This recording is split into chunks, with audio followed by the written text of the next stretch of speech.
তোমাদের সবাইকে স্বাগত মিস্টেক টু মাস্টার চ্যানেল। একাদশ শ্রেণীতে উঠেই কি তোমার মনে হচ্ছে কিভাবে সিলেবাস শেষ করব? দিনে কলেজের পর আবার প্রাইভেট, তারপর নিজে পড়া, কিন্তু কত সময় নিজেকে দিতে হবে? শুধু একাডেমিক পড়বো নাকি এখন থেকে ভর্তি পরীক্ষার দিকেও ফোকাস করব? আজকের ভিডিওতে আমি শেয়ার করব কিভাবে তুমি একাদশ শ্রেণীর পড়াশোনা প্ল্যান করবে, কোন সাবজেক্টে কতটা গুরুত্ব দিতে হবে, কোনটা প্রাইভেট পড়বে আর কোনটা নিজে পড়তে হবে। ভিডিওটি স্কিপ না করে শেষ পর্যন্ত দেখো, কারণ তোমাদের জন্য রয়েছে কিছু বিশেষ টিপস যা তোমার এই বছরটা সহজ করে দেবে। চলো প্রথমে জেনে নিই তোমাদের মনে সেই জ্বলন্ত প্রশ্নগুলো যা তোমাদের রাতে ঘুমাতে দেয় না। একাদশ শ্রেণীতে ভর্তি হওয়ার পরপরই তোমাদের সামনে একটা বড় বাধা এসে দাঁড়ায়, আর তা হলো সিলেবাস ও সময় ব্যবস্থাপনা। এত বড় সিলেবাসটা আমি ঠিক কতদিনে শেষ করতে পারবো, এবং সবচেয়ে গুরুত্বপূর্ণ, প্রতিদিন কলেজ ও প্রাইভেট শেষ করার পর আমি নিজেকে কতটুকু সময় দেবো, অর্থাৎ নিজে নিজে কত ঘন্টা পড়বো। আমার প্রত্যেকটি বিষয়কে কি আমি সমান গুরুত্ব দেব, নাকি আমার অপশনাল বা দুর্বল বিষয়গুলোতে বেশি ফোকাস করা উচিত? এখন কি শুধু একাডেমিক পরীক্ষার জন্য ফোকাস করব, নাকি একই সাথে অ্যাডমিশনের প্রস্তুতিও শুরু করে দেব? প্রত্যেকটা সাবজেক্ট কি প্রাইভেট পড়তে হবে,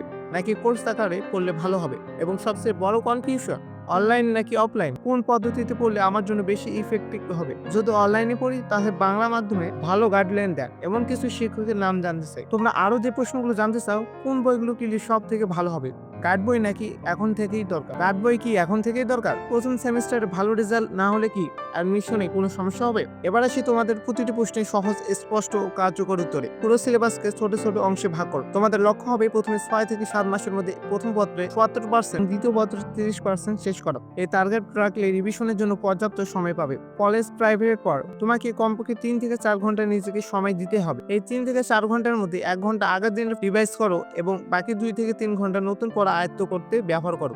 সব থেকে ভালো হয় যদি সকালে ভোর ৫টা বা ৬টায় উঠে কমপক্ষে ১ ঘন্টা কঠিন বিষয়গুলো পড়ে নিতে পারো। আর হ্যাঁ, সব বিষয়কে সমান গুরুত্ব নয়, এটা একটা ভুল ধারণা। কোর সাবজেক্টগুলোতে অর্থাৎ ফিজিক্স, কেমিস্ট্রি, ম্যাথ, বায়োলজিতে অবশ্যই বেশি সময় দাও, কারণ এগুলি এইচএসসি এবং অ্যাডমিশনের মূল ভিত্তি। তবে বাংলা, ইংরেজি, আইসিটি বিষয়গুলোকে সপ্তাহে অন্তত ৩ থেকে ৪ ঘন্টা করে সময় দাও। মনে রাখবে, এতে রেজাল্টও সমান গুরুত্ব। তোমার দুর্বলতা বিষয় বা যে বিষয়ে তোমার প্রাইভেট নেই, সেটাকে তোমার দৈনিক রুটিনে বেশি সময় বরাদ্দ করো। একাডেমিক ও অ্যাডমিশন ফোকাস দুটোই একসাথে পড়তে হবে। আসলে একাদশ দ্বাদশ শ্রেণীতে ভালো করে পড়া মানেই হলো অ্যাডমিশনের ৮০% প্রস্তুতি শেষ করা। প্রথম বছর ক্লাস 11 তোমার বেশি ফোকাস থাকবে কনসেপ্ট বিল্ডিং এর উপর।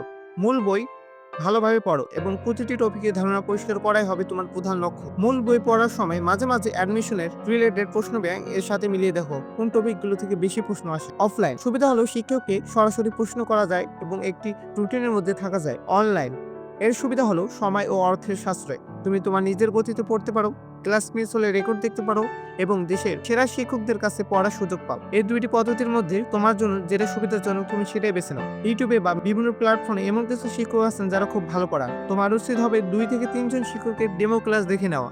যার পড়ানো তোমার কাছে সহজবোধ্য মনে হবে তুমি তার কোর্স বা ক্লাস ফলো করতে পারো। প্রথমে অবশ্যই মূল পাঠ্য বই এ ফোকাস করো। মূল বইয়ের প্রতিটি লাইন গুরুত্বপূর্ণ। গাইড বই বা অনুশীলনের জন্য একটি ভালো পাবলিকেশনের বই কিনে নিতে পারো, কিন্তু সেগুলো কেবল অনুশীলনের জন্য ব্যবহার করবে, পড়ার জন্য না। প্রথম সেমিস্টারে খারাপ হলে হতাশ হওয়ার কিছুই নেই, এটা শেখার সময়। তবে এটা প্রমাণ করে যে তোমার পড়ার পদ্ধতিতে সমস্যা আছে, সেই ভুলগুলো শুধরে পরের সেমিস্টার ভালো করতে হবে। তোমার যদি আরো কোনো প্রশ্ন থাকে যা এই ভিডিওতে আসে, তাহলে এখনই কমেন্ট বক্সে জানাও, আমি চেষ্টা করবো সেগুলোর উত্তর দিতে। ভিডিওটি ভালো লাগলে লাইক করো এবং তোমার ক্লাসমেটের সাথে শেয়ার করো। সবাই ভালো থেকো, সুস্থ থেকো, ধন্যবাদ।